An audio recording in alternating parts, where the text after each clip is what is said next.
আমি দরজার দিকে দৌড় দিলাম, কিন্তু দরজা তালা। আমি তো লক করিনি কখনো। কে করলো?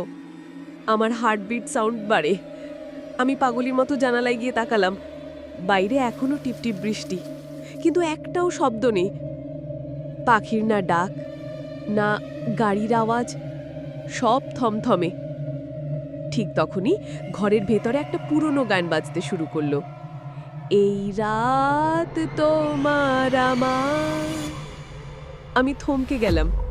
এই গানটা তো আমার মার প্রিয় ছিল, যিনি মারা গিয়েছিলেন এই বাসাতেই। আমি শব্দের উৎস খুঁজতে খুঁজতে গেলাম স্টোর রুমের সামনে। হাত দিয়ে দরজা ঠেলতেই নিজে নিজেই খুলে গেল।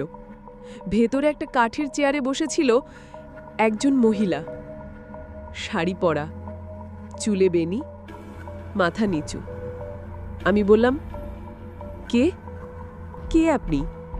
সে মাথা তুলল, মুখটা নেই। আমি দৌড়ে বেরিয়ে আসতে গিয়ে পড়ে গেলাম।